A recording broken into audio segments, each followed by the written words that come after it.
नमस्कार दोस्तों, मैं हूं आपका दोस्त के बी। तो आज की इस वीडियो में हम नासा और इसरो के जो भी हमारे स्टैटिक जीके और करंट अफेयर को मिलाकर के मिशन हैं, उन सभी मिशन से जुड़े हुए प्रश्नों को हम लोग डिस्कस करेंगे। तो पूरा वीडियो बहुत ही ध्यान से देखिएगा और वीडियो अगर आपको पसंद आता है तो इसे लाइक करने के साथ अपने सभी दोस्तों के साथ में शेयर करना बिल्कुल भी मत भूलिएगा। अनअकैडमी के ऊपर एक बहुत ही शानदार ऑफर चल रहा है आज के दिन, यानी कि अगर आप किसी भी एग्जाम की तैयारी एक सिस्टमैटिक वे में भारत के बेस्ट एजुकेटर की मदद से करना चाहते हैं तो आप यहां पर अनअकैडमी का प्लस कोर्स ले सकते हैं। तो आज के दिन अगर आप कोई भी कोर्स परचेज करते हैं और वहां पर यूज करेंगे कोड के KV10 तो सारे कोर्स पर आपको 10% की बजाय 20% का डिस्काउंट मिलेगा।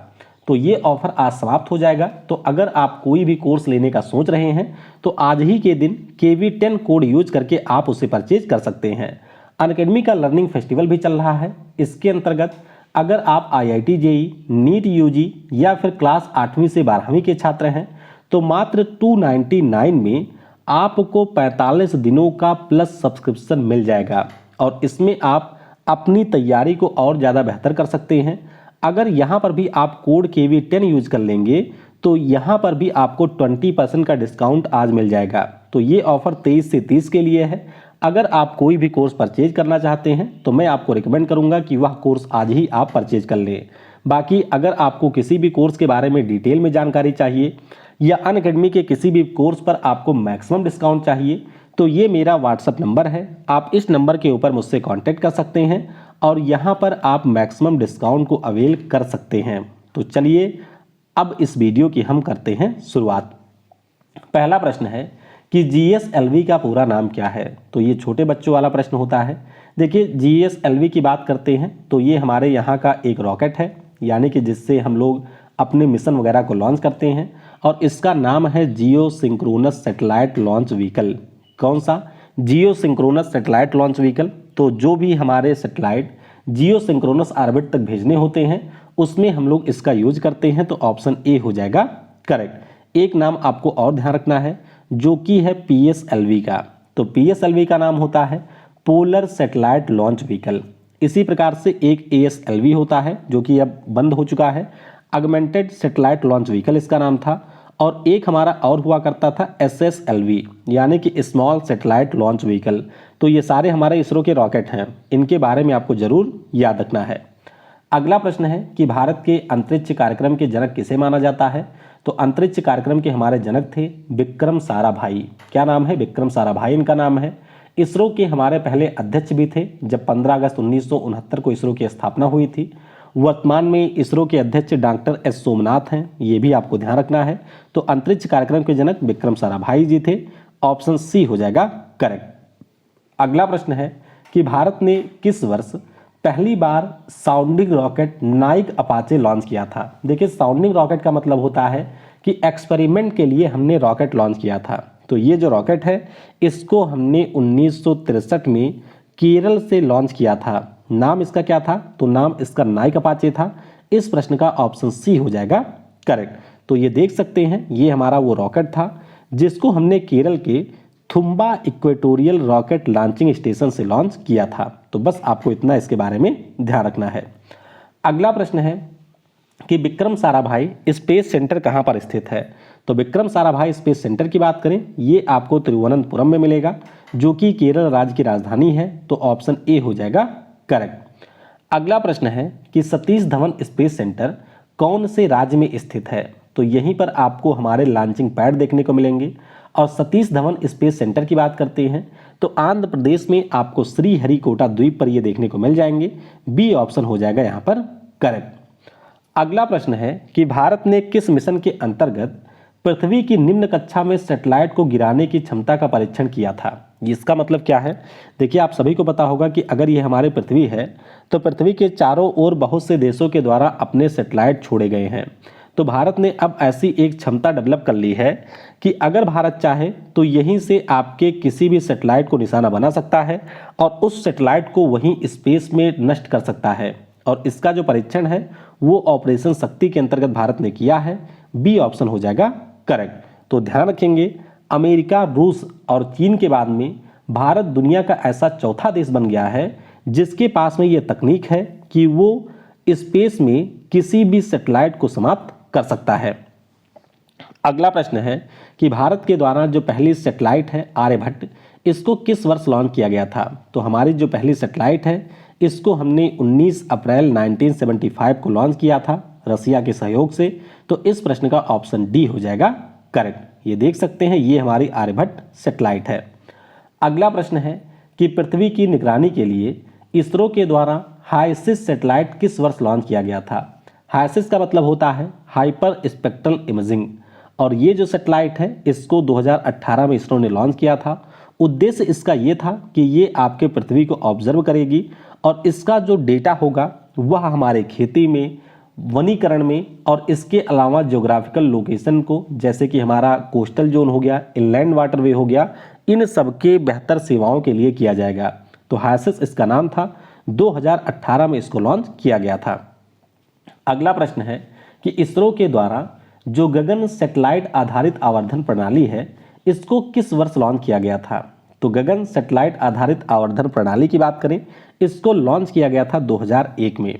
कब? 2001 में लॉन्च किया गया था। क्या है ये प्रणाली? तो जैसे आपको पता है कि अगर हम लोग ज़मीन पे चलते हैं तो हमको रास्ते पता होना जरूरी हैं, उसी प्रकार से जो आपके हवाई जहाज ऊपर आकाश में उड़ती हैं उनको भी रास्ता पता होना जरूरी है। नहीं पता लगे वो जा रहे थे जापान और पहुंच गए अमेरिका।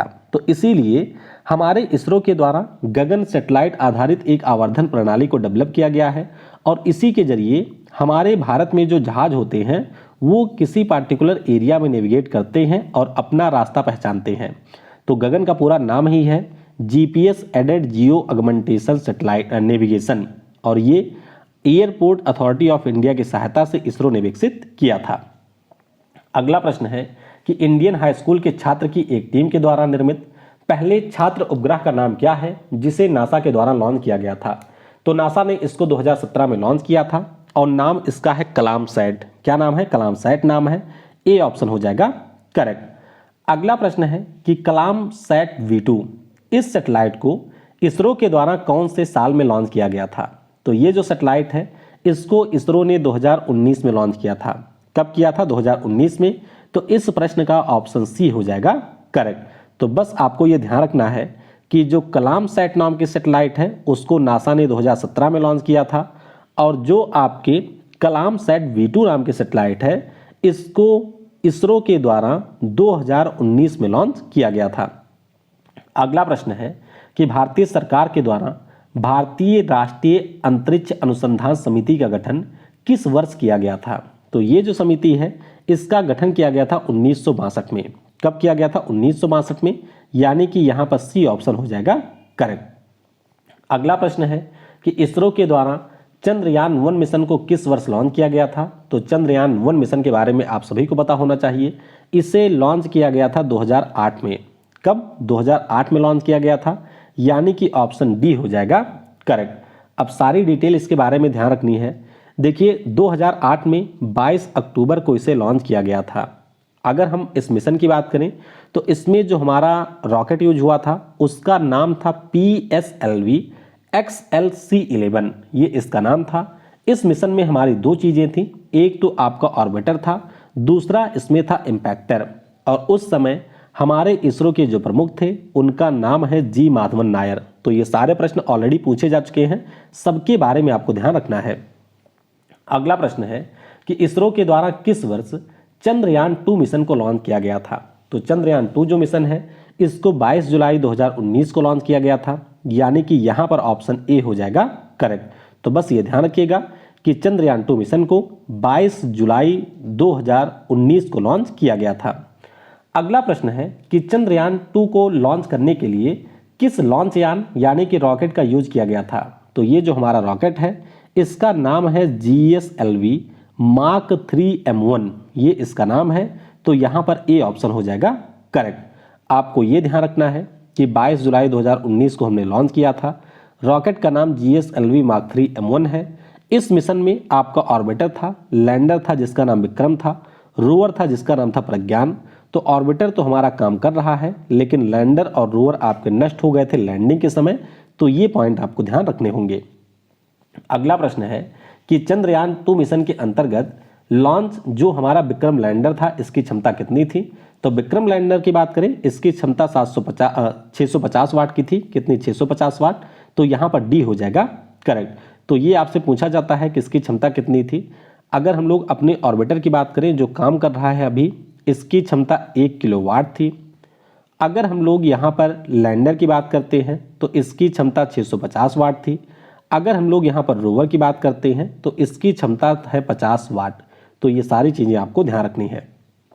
अगला प्रश्न है कि भारत द्वारा किस वर्ष मंगल ग्रह के लिए मार्स ऑर्बिटर मिशन को लॉन्च किया गया था। तो मार्स ऑर्बिटर मिशन की बात करते हैं, 5 नवंबर 2013 को ये लॉन्च किया गया था। कब? 5 नवंबर 2013 को ये लॉन्च किया गया था। तो यहाँ पर ऑप्शन सी हो जाएगा करेक्ट।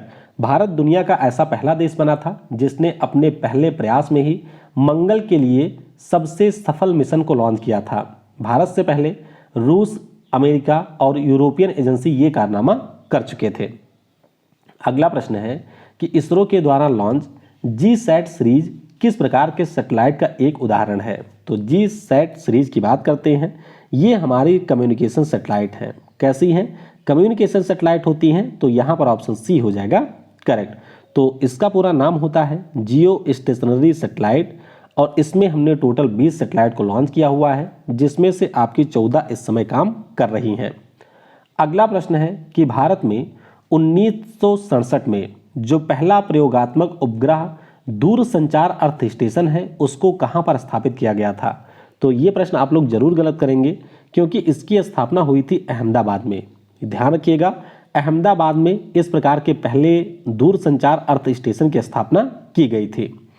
अगला प्रश्न है कि जुगनू नाम का सैटेलाइट किस आईआईटी संस्थान के छात्रों के द्वारा विकसित किया गया था।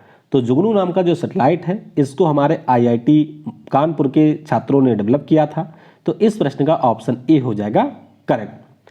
अगला प्रश्न है कि भारत की पहली बहुतरंगदैर्घ्य टेलीस्कोप जिसका नाम एस्ट्रोसैट है इसको किस वर्ष लॉन्च किया गया था। तो ये जो हमारी पहली मल्टी वेवलेंथ टेलीस्कोप है जिसका नाम एस्ट्रोसैट था, इसे लॉन्च किया था हमने 2015 में, यानी कि यहाँ पर ऑप्शन डी हो जाएगा करेक्ट। तो बस आपको ये ध्यान रखना है कि इस टेलीस्कोप का काम यही था कि जो हमारे स्पेस से विभिन्न किरणें आ रही हैं उनके बारे में ये पता लगाए। तो 2015 में इसे हमने लॉन्च किया था। अगला प्रश्न है कि भारत के द्वारा जो नौवहन सैटेलाइट है जिसे हम लोग IRNSS यानी कि Indian regional navigation satellite system कहते हैं, इसको कब लॉन्च किया गया था। तो इसे वर्ष 2013 में लॉन्च किया गया था। यहाँ पर ऑप्शन डी हो जाएगा करेक्ट। तो आपको पता होना चाहिए कि जैसे आपका GPS है अमेरिका का, जैसे बाइडू को डेवलप किया है चाइना ने, जैसे ग्लोनास को डेवलप किया है रसिया ने, जैसे गैलीलियो को डेवलप किया है यूरोपियन स्पेस एजेंसी ने, उसी प्रकार से हमने भी एक छोटा सा अपना नेविगेशन सैटेलाइट सिस्टम डेवलप किया है और इसी का नाम है IRNSS। तो मोदी जी ने इसका नाम बदल करके नाविक कर दिया था, यानी कि नेविगेशन विद इंडियन कॉन्स्टलेशन कर दिया था, लेकिन इसका ओरिजिनल नाम है IRNSS। ध्यान रखिएगा, इसमें हमने टोटल आपके 9 सैटेलाइट लॉन्च किए हैं, जिसमें से आपकी 7 सैटेलाइट इस समय काम कर रही हैं। अगला प्रश्न है इसरो के द्वारा किस वर्ष एक्सपेरिमेंटल संचार उपग्रह एप्पल लॉन्च किया गया था। तो ये जो एक्सपेरिमेंटल संचार उपग्रह है इसको 1981 में इसरो ने लॉन्च किया था, यानी कि ऑप्शन ए हो जाएगा करेक्ट।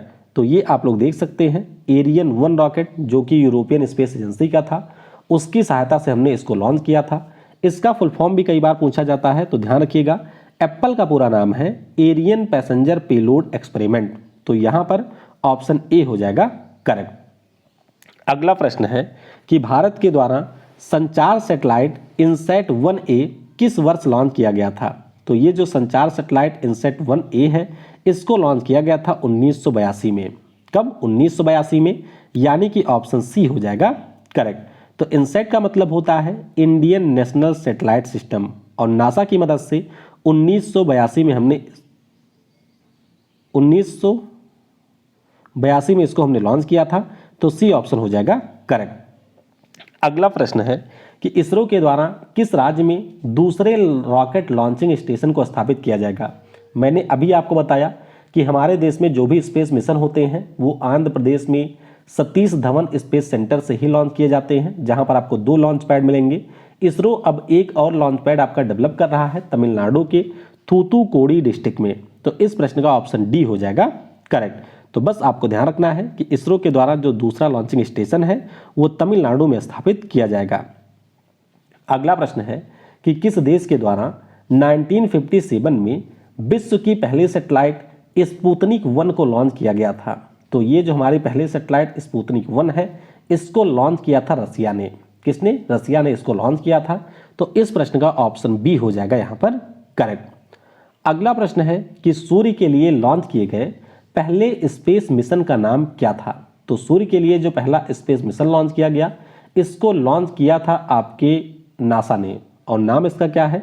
तो इसका नाम है सोलर पार्कर प्रोब। तो यहाँ पर बी और सी दोनों ऑप्शन करेक्ट हो जाएंगे।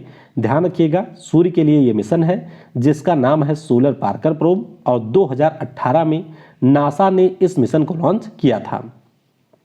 अगला प्रश्न है कि भारत की जो अंतरिक्ष वेधशाला है जिसका नाम हेनले ऑब्जर्वेटरी है, ये आपको किस राज्य में मिलेगी? तो हेनले ऑब्जर्वेटरी की बात करें, ये आपको मिल जाएगी लद्दाख में।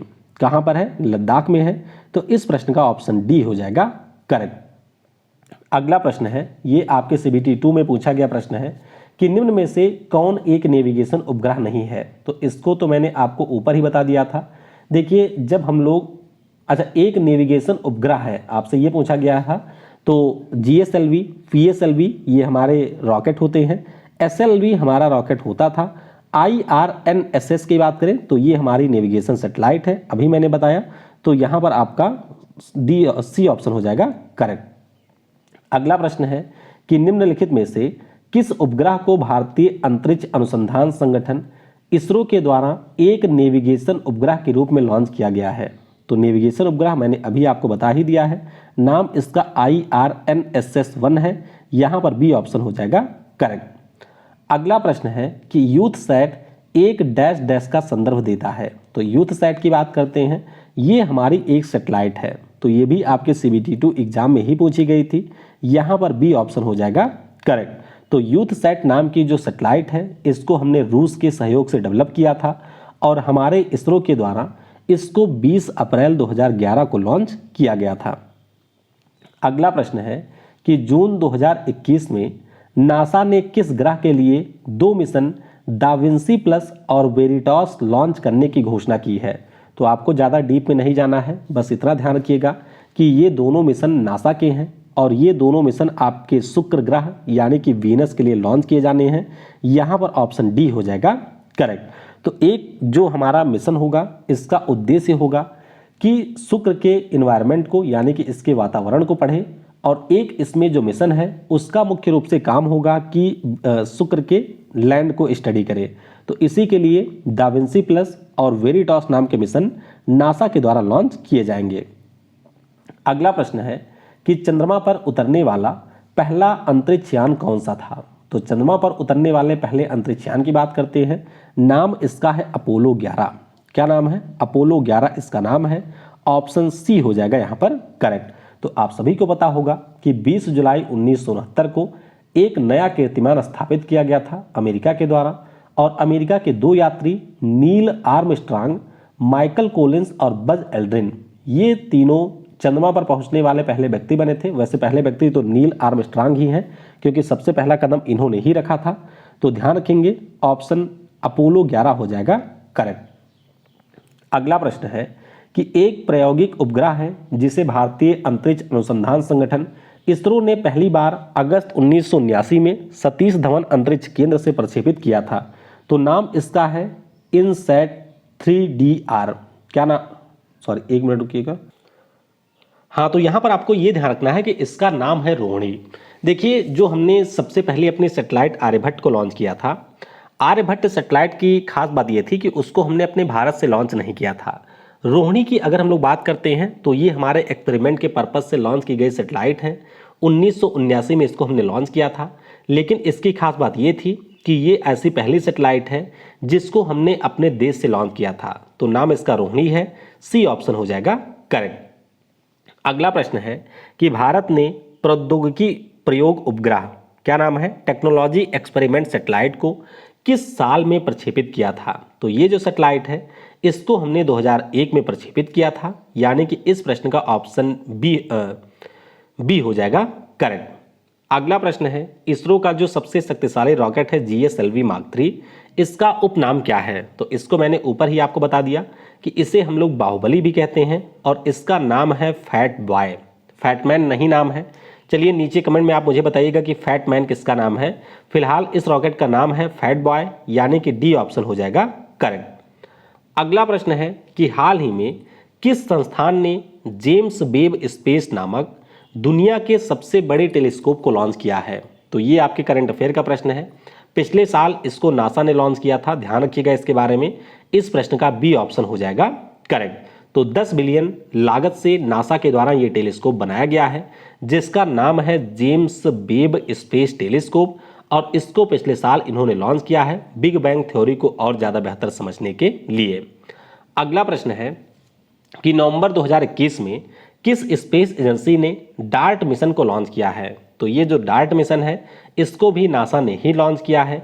इस प्रश्न का बी ऑप्शन हो जाएगा करेक्ट। तो नाम इसका है डबल एस्ट्रॉयड रीडायरेक्शन टेस्ट, यहाँ पर आप लोग देख सकते हैं। और इसके अंतर्गत नासा ने इस तकनीक का परीक्षण किया है कि अगर फ्यूचर में कोई भी आपका एस्ट्रॉयड हमारे पृथ्वी की तरफ बढ़ता है तो क्या हम विस्फोट के जरिए उसका मार्ग बदल सकते हैं या फिर नहीं। तो यही हमारा डार्ट टेस्ट है जिसको नासा ने पिछले साल किया था। अगला प्रश्न है कि नासा और इसरो का एक संयुक्त मिशन है जिसका नाम निसार है, तो इसे किस वर्ष लॉन्च किया जाएगा? तो ये मिशन आपके 2023 में लॉन्च होगा। निसार का मतलब है NASA ISRO synthetic aperture radar, तो बी ऑप्शन करेक्ट होगा। ध्यान रखिएगा इसका उद्देश्य क्या है। तो इस मिशन का मुख्य रूप से उद्देश्य है कि हमारे पृथ्वी पर जो भी परिवर्तन हो रहे हैं उन सारे परिवर्तन को ऑब्जर्व किया जाए। अगला प्रश्न है, अक्टूबर 2021 में नासा ने किस ग्रह के लिए लूसी मिशन को लॉन्च किया है? तो नासा का ये जो लूसी मिशन है वो लॉन्च किया गया है जुपिटर के लिए। किसके लिए? जुपिटर के लिए नासा ने इसे लॉन्च किया है। डी ऑप्शन हो जाएगा यहाँ पर करेक्ट। अगला प्रश्न है कि अक्टूबर 2021 में किस देश ने अपने पहले सौर अन्वेषण उपग्रह को लॉन्च किया है? तो आपके सोलर एक्सप्लोरेशन के लिए यह सैटेलाइट लॉन्च की गई है। नाम इसका जीहे है और इसे लॉन्च कर दिया है पड़ोसी चाइना ने, तो बी ऑप्शन हो जाएगा करेक्ट। अगला प्रश्न है कि नासा के द्वारा किस ग्रह के उपग्रह के लिए यूरोपा क्लीपर मिशन लॉन्च किया जाएगा? तो ये जो यूरोपा क्लीपर मिशन है ये लॉन्च किया जाएगा बृहस्पति के लिए। किसके लिए? बृहस्पति का हमारा एक मून है जिसका नाम यूरोपा है और उसी के लिए नासा इस मिशन को लॉन्च करेगा जिसका नाम होगा यूरोपा क्लीपर। डी ऑप्शन हो जाएगा यहाँ पर करेक्ट। अगला प्रश्न है कि मई 2021 में किस स्पेस एजेंसी ने चांद पर पानी की खोज के लिए वाइपर मिशन लॉन्च करने की घोषणा की है? तो ये जो मिशन है इसे भी नासा ही लॉन्च करेगा जो कि अमेरिका की स्पेस एजेंसी है। यहाँ पर ऑप्शन ए हो जाएगा करेक्ट। तो वाइपर मिशन के अंतर्गत ये एक प्रकार का रोटर क्राफ्ट भेजेंगे चंद्रमा के ऊपर। नाम इसका है वोलाटाइल्स इन्वेस्टिगेटिंग पोलर एक्सप्लोरेशन रोवर। तो ये रोवर जाएगा चंद्रमा की सतह पर, वहां पर ये घूमे टहलेगा और उसके बाद में पता लगाएगा कि क्या यहाँ पर पानी एग्जिस्ट करता है या फिर नहीं। तो ए ऑप्शन हो जाएगा करेक्ट। अगला प्रश्न है, नासा किस उपग्रह के लिए ड्रैगन फ्लाई मिशन को लॉन्च करेगा? तो ये जो हमारा उपग्रह है ये आपके शनि का है और नाम इसका है टाइटन, यानी कि शनिचर का जो उपग्रह है जिसका नाम टाइटन है उसी के लिए ड्रैगन फ्लाई मिशन को नासा लॉन्च करने वाला है। ए ऑप्शन हो जाएगा करेक्ट। अगला प्रश्न है कि अमेरिकी स्पेस एजेंसी नासा के आगामी चंद्रमा के लिए मिशन का नाम क्या है? तो ये बहुत ही महत्वाकांक्षी मिशन है क्योंकि इसमें जो भी व्यक्ति चंद्रमा के ऊपर जाएंगे वो लगभग 1-1.5 महीने यहाँ पर टेंट वगैरह लगा करके रुकेंगे। ऐसी उम्मीद है कि चंद्रमा के ऊपर पहली महिला को भी नासा के द्वारा भेजा जाएगा और इस मिशन का नाम है आर्टेमिस। क्या नाम है? आर्टेमिस इस मिशन का नाम है। तो डी ऑप्शन हो जाएगा यहाँ पर करेक्ट। अगला प्रश्न है कि इसरो के द्वारा जो पहला मानव सहित अंतरिक्ष मिशन है इसको किस वर्ष लॉन्च किया जाना प्रस्तावित है? तो इसका जो टेस्ट है वो 2022 में होगा। फाइनल मिशन आपके 2023 में लॉन्च होगा। तो ध्यान रखिएगा इसके लिए यहाँ पर सी ऑप्शन हो जाएगा करेक्ट। तो इसमें हम लोग सबसे पहले इस साल व्योमित्र नाम के एक रोबोट को भेजेंगे टेस्टिंग पर्पस से और उसके बाद में 2023 में इंसानों को आपके स्पेस में भेजा जाएगा। अगला प्रश्न है, भारत किस देश के साथ मिलकर शुक्र ग्रह के लिए एक मिशन को लॉन्च करेगा? तो शुक्र ग्रह के लिए जो हमारा मिशन है ये हम लोग फ्रांस के सहयोग से लॉन्च करेंगे, यानी कि इस प्रश्न के लिए ऑप्शन बी हो जाएगा करेक्ट। तो दिसंबर 2024 में ये हमारा मिशन प्लान है। अभी हो सकता है कि आपके 2026 में लॉन्च किया जाए। इसमें भी GSLV मार्क सेकंड का यूज होगा और ये आपके शुक्र प्लानेट के लिए मिशन है। अगला प्रश्न है कि भारत के द्वारा चंद्रमा के लिए जो चंद्रयान 3 मिशन है ये किस वर्ष प्रस्तावित है? तो चंद्रयान 2 में जो हम अचीव नहीं कर पाए थे, यानी कि जो हमारा लैंडर और नोवर रस्ट हो गए थे, उसी पर्पज से अब हम लोग इसी साल यानी कि 2022 में चंद्रयान 3 मिशन को अगस्त महीने में लॉन्च करने वाले हैं। तो यहां पर ऑप्शन ए हो जाएगा करेक्ट। अगला प्रश्न है कि किस स्पेस एजेंसी ने एक साथ 143 सैटेलाइट लॉन्च करके इसरो के रिकॉर्ड को तोड़ दिया है? तो ये कारनामा पिछले साल स्पेस एक्स ने किया था। इसरो के द्वारा एक साथ आपके 104 सैटेलाइट लॉन्च किए गए थे 2019 में और उस रिकॉर्ड को यहां पर स्पेस एक्स ने तोड़ दिया है। तो ए ऑप्शन हो जाएगा करेक्ट। 2017 में इसरो ने 104 लॉन्च किए थे जिसको पिछले साल स्पेस एक्स ने तोड़ दिया है। अगला प्रश्न है कि अप्रैल 2021 में किस देश ने अपने मंगल ग्रह के रोवर का नाम जुरोंग रखा है? तो ये जो रोवर है ये आपके भेजा गया था चाइना के द्वारा। चाइना का मिशन था मंगल के लिए जिसका नाम था तियानवेन-1। तो पिछले साल इसने मंगल ग्रह पर लैंडिंग की थी और इसी में जो रोवर है उसी का नाम रखा था चाइना ने जुरोंग। तो डी ऑप्शन हो जाएगा करेक्ट।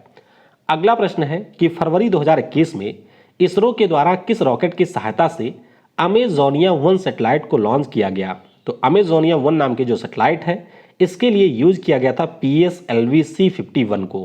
किसे? PSLV C51 को यूज किया गया था। तो डी ऑप्शन हो जाएगा यहां पर करेक्ट।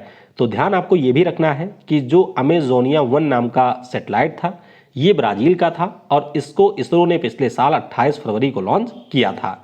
तो इस प्रकार से जो भी हमारे 51 सबसे महत्वपूर्ण स्पेस टेक्नोलॉजी के प्रश्न थे उसको हमने डिस्कस कर लिया है। आगे आप और किन टॉपिक के ऊपर वीडियो चाहते हैं यह भी आप मुझे नीचे कमेंट में बता सकते हैं। Thanks for watching. जय हिंद, जय भारत और सबसे जरूरी, पढ़ेगा भारत तो बढ़ेगा भारत।